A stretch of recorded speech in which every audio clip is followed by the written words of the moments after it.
Ready when you are. Ready when you are. Good afternoon.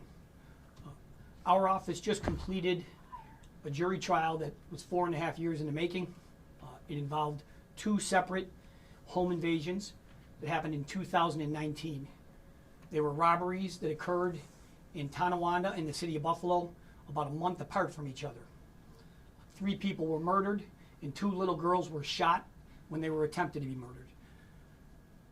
This case was tried by Chief Ryan Haggerty from our office, Chris Safuco from our office, and Samantha King from our office. 3 exceptional assistant district attorneys.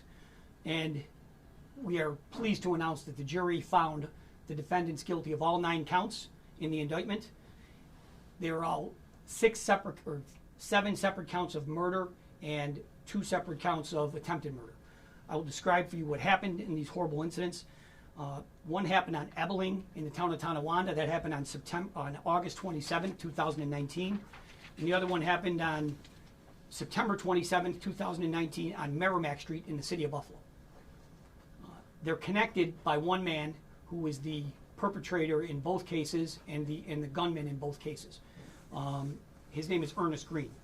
On August 27, 2019 at 1:48 a.m.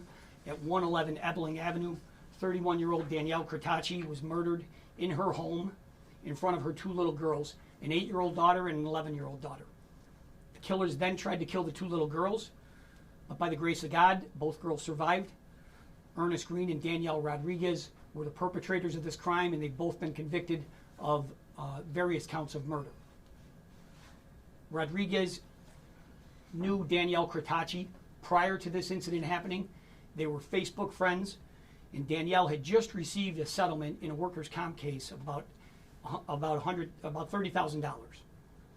Unfortunately, Danielle posted that settlement on Facebook, and she even posted a photograph of some of the money, showing a lot of money that she had in her possession.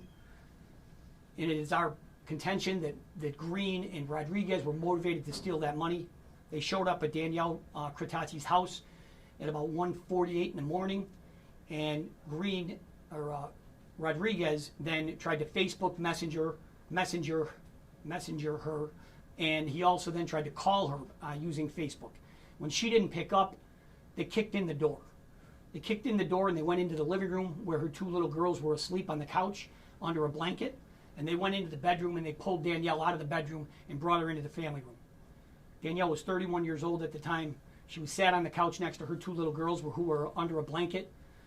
They threatened her. They told her that they demanded the money, and she begged for her and her daughter's lives, but they didn't listen.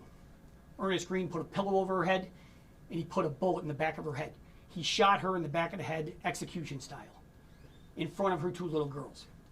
He then fired 5 to 6 more shots at those 2 little girls as they were cowering under a blanket, and then he and Danny Rodriguez ran out the front door. The little girls, while the men were fleeing, these 2 little girls were playing dead. And when they eventually realized that they were gone for sure, they ran out and went to get help. The money was missing, there was jewelry missing, and Danielle Crotacci's phone was missing. The one little girl, the 11-year-old girl, was shot twice. She was shot once in the abdomen in a through-and-through shot, and she was shot once in the leg in another through-and-through shot. The other little girl, the 8-year-old girl, was shot 1 time in the neck. But luckily, both survived after some treatment, some serious treatment that was required. They both recovered from their physical injuries. Obviously, this is a traumatic incident, but they both recovered, and although both of these men were wearing masks, they were able to describe the incident and describe the perpetrators. They described 2 different size men. Green is quite a bit smaller than Rodriguez, and he was the one doing all the talking during this crime. And both little girls were able to come into court and describe what happened for the jury. And they described this terrifying nightmare that they went through. So that's the first case that happened on Ebeling Avenue. The second case was on September 27th, exactly a month afterwards, at 2 o'clock in the morning. Another middle of the night home invasion. Green led this one as well. Green had 3 people with him at the time: Wayne Robbins, Cherie Bailey, and Marquise White. They were all friends. They'd all known each other for a little while, and they planned this armed robbery together. they broke into the home and they murdered Bethany Malloy and Shaquille St. John. Bethany Malloy was a 21-year-old young woman, and Shaquille St. John was a 26-year-old young man. Malloy was the former roommate of Ernest Green's girlfriend. And Cherie Bailey, who was the driver, and with Ernest Green and the two others, White and Robbins, Cherie Bailey was also friends with Ernest Green's girlfriend. She called her best friend. And Cherie Bailey also knew Shaquille St. John, the other man that was murdered in that home that night. Malloy had also been scheduled to receive a personal injury settlement that was going to be between $90,000 and $100,000, and she had been telling people that on the street. She had told Cherie Bailey that, and so that's what they were planning on doing. They were going to go to the house and they were going to rob that money from Bethany Malloy. Bailey drove the green Ford Escape that was used primarily by Ernest Green. That's actually the same vehicle that was used in the Ebeling homicide. That's what Green and Rodriguez drove to Ebeling a month earlier. And that was an important fact and an important piece of evidence that that same vehicle was used. The four of them pulled up near the house right in front of it, and they just passed it a little bit. Bailey was driving and she parked the car. They had discussed the robbery in the vehicle before they went in. Green, Robbins, and Marquise White got out of the vehicle and went into the house. Cherie Bailey never went into the house, and we have independent phone evidence, cell phone location data that proves that she didn't go into the house. Instead, so what happened was Marquise White and Wayne Robbins waited in the front of the house, and Ernest Green went down the driveway. He went in through a bathroom window that was just past a side door to that house. He climbed in the bathroom window, and then he came around and he opened up the door and let Robbins and White into the house. Green then went into the bedroom where Bethany Malloy and Shaquille St. John were presumably sleeping. They were in the bedroom, and Green starts screaming at them, "Where's the money? Where's the drugs?" And he's screaming that as he's chasing Shaquille St. John around the house. Marquise White testified in this trial, as did Cherie Bailey, and I'll get into that in a second. But that's how we know what happened in the house. Marquise White's testimony. There was a struggle between Ernest Green and Shaquille St. John, and when Shaquille St. John broke free, he tried to get away and he ran up a stairwell that was in a hallway in the house, and he was trying to get away, and that's when Wayne Robbins shot and killed Shaquille St. John. Shot him one time in the back as he was trying to flee. Right after that happened, Wayne Robbins and Marquise White fled the house. And Marquise White testified at this trial that he heard gunshot right afterwards, and unfortunately Bethany Malloy was found dead. She was shot one time in the head. Ernest Green was the only person in the house at the time. Robbins and White and Green all fled and went back into the car where Cherie Bailey was waiting, and both Cherie Bailey and Marquise White testified that when they got back into the car, Ernest Green admitted that he shot and killed Bethany Malloy. And then they fled. As I mentioned, the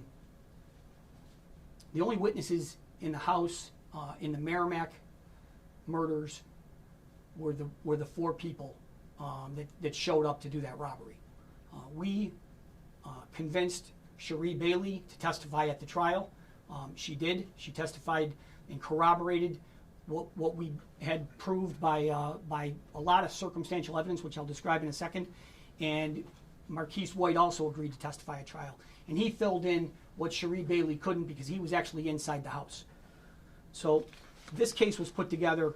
Well, really, it started, the big break in the case happened about a week later, on October 5th, 2019. On Marilla and Hopkins, there was a car accident, and there were four people in the car at the time.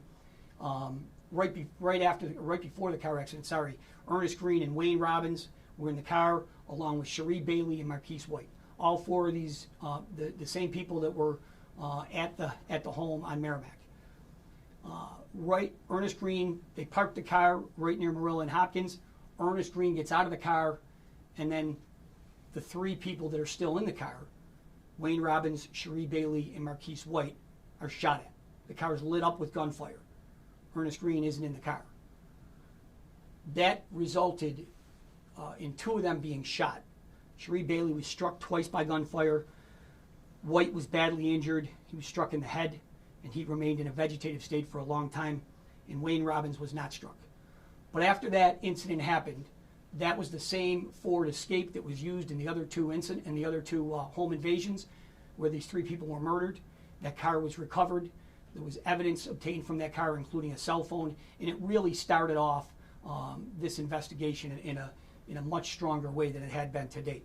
So I want to talk a little bit about the investigation, because this is an example of some spectacular collaboration by a number of different agencies and people in this community. And we have great law enforcement and great partners in this community. In addition to our lawyers, we have confidential criminal investigators that were involved in this case and did a tremendous amount of work. We have victim witness advocates that held the hands and supported the families of these victims all the way through the last 4.5 years. And we had a number of other support staff involved in helping us put this case together. In addition to our staff, the Buffalo Police Department was dogged in their determination and their investigation, as was the town of Tonawanda Police Department. We had support from the United States Secret Service. We had support from the FBI, from the ATF, from the Erie Crime Analysis Center here in Erie County. It's a unique and invaluable operation that we have that provides support to us, especially in the technical and digital evidence that we use in a lot of these cases. We had support from the U.S. Attorney's Office and also from the Erie County Sheriff's Department. So without all that collaboration, the witness that we used, or the evidence that we uncovered, including the witnesses, but the evidence included cell phone location data, phone dumps. So when the phones were recovered, because there were two phones found at the scene of that accident on Hopkins and Marilla, there were two phones found there. Those phone dumps helped us retrieve data. There was social media that was used, the Facebook post that I mentioned briefly. There was video footage. There's license plate readers all across the county that ended up being significant evidence for us in starting the investigation. And then, of course, there are admissions and statements made by the people involved in these crimes.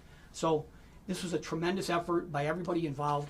It's an incredible honor to sit here before you and tell you that the family was very, very pleased with the verdict in this case. They came back here after the verdict and they thanked us. They thanked our lawyers profusely for all the work that they put into this case. This hopefully gives them some small sense of justice and some peace as they can try to move forward with their lives. But, these two little girls showed incredible bravery coming in here. They're still little girls, and they were able to come in and tell this jury what happened to them that horrible night. And hopefully they all have closure to some degree, and they're able to move on with their lives. Justice is done. We are thankful and grateful for all the time the jury put into this case. The jury, this jury trial took 4 weeks. It took 4 weeks, and the jury deliberated. They got the case very early this morning. They deliberated about 6 hours on this case, and we're very pleased with the outcome and happy to get not just the families, but also the community. Because I'm sure most people remember when this happened. This was a terrifying incident that happened on Ebeling. And again, a month later on Merrimack. I'm not going to make light of that. They're both horrible incidents. But I guess when I think about these two little girls, that is really the stuff of nightmares, what they went through. And we are pleased with the outcome and thankful to all of our law enforcement partners and in particular to the jury that did justice today. Sentencing is scheduled, do we know the sentencing date? May 3rd. Sentencing will be May 3rd, and I can run through the sentencing for you, but essentially Ernest Green is facing 75 to life on the Ebeling homicides and the attempted murders. Daniel Rodriguez is also facing 75 to life. On the incidents, on the murders that happened at Merrimack, a month later, Green and Robbins are facing 20 to life minimum and life without parole maximum. I can tell you that we are going to be asking for the max. We want to make sure that these people never get out of jail and never have the opportunity to hurt or kill anyone again in the future. So that's all I have. I'm happy to take any questions, and try to answer any questions you have. How are Danielle's two young girls doing now today? You know, like I said, they are physically recovered, but obviously they were terrified and traumatized. You know, I think there's going to be a long time for them to recover, you know, emotionally. But they, listen, they showed up 4.5 years later, and they were thrilled with the outcome. You know, their mom is gone. She's never going to be back, and they're going to have to live without their mom. But they have some sense of justice being done here because of all the hard work and the jury coming to the right decision here. In terms of, I was just trying to make sure I understood that Hopkins and Barilla accident. I think you said Green was outside the car. I'm sorry if I misheard that. Yep. Is it any inkling of if he was trying to shoot other people, the people he was previously affiliated with? Well, I don't want to comment on inklings, to be honest with you. It was a key point in the investigation, and that's why I raised it here. There were some limiting instructions that we had to follow in the jury trial with respect to that incident, and I'm going to follow them here today as well. Do you think, it sounds like he was just looking for opportunity all over the place, and as you said, if I understood it correctly, a lot of the information about these settlements, by the way, Kratachi's settlement was how much? That was $30,000. $30,000, and the other was 90 to 100. Putting that on social media, and I guess, again, I'm just trying to figure all these connections here, but I guess my question is, do you feel that he was purposely trying to look for such situations where he knew there was a big settlement, was perhaps cash on hand, and he saw this as, quote, easy pickings? Yeah. I don't think there's any question. I think the jury believed that our theory of the case and the proof before the jury was, in fact, that Daniel Rodriguez and Ernest Green knew that she had come into $30,000. She knew Danielle Kratachi knew Daniel Rodriguez. She had posted it on Facebook. They were friends on Facebook. And there's almost no question that they knew that she had that money. They demanded the money when they went into the house, and the money was gone. The little girls knew that the money was in the house, and the money was missing after their mom was killed. So I don't think there's any question. And in fact, the jury certainly believed that these two men went in there to commit a robbery, and they killed their mom in the process. With respect to the Merrimack murders, just so we're clear, that was not ever. We didn't have evidence that it was posted on Facebook like in the Kratachi and the Ebeling case, but we did have evidence that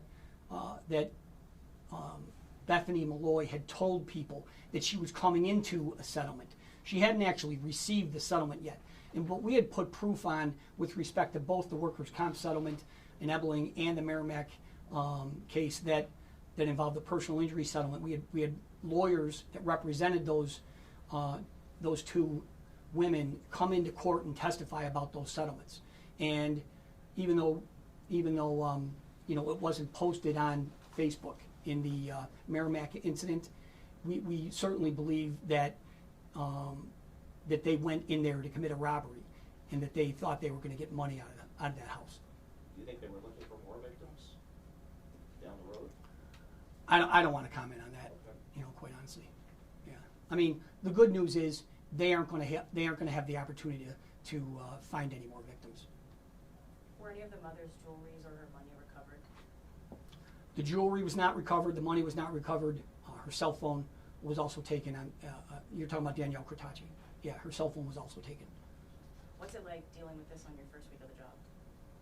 You know, this is incredible relief. We've been working on this case for the last 4.5 years. These lawyers have put so much time and effort into this case, and the dedication and commitment. And to see this family in our library here, where we're standing right now, show the appreciation and gratitude that they have for the result that the jury delivered was really fulfilling. I've watched this case. You know, this was a difficult case. There was a ton of work involved. It was a circumstantial case from the very beginning that came together through the cooperation of witnesses eventually. But that was dogged determination on the part of our lawyers and on the part of all the police agencies that I mentioned. I guess just one last question for me. I guess you're never surprised by the people that you run across and you have to prosecute. But just hearing it from as the average person, Green just sounds like a stone cold killer. Well, I think the proof established that. And you know, I will say one other thing. The people that do this work, that we work with, that we are privileged to work with on a daily basis, the reason we do it, we're public servants, but the reason we do it and we show up every day and we do it is because of what we were able to accomplish here today for this family. There were probably 15 or 20 people here in our library about an hour ago, and they were very, very pleased with the outcome. You know, we can never bring back their loved ones, as you all know, but at least we got them justice and we got them some closure. Anything else? Thank you. Thank you, everybody.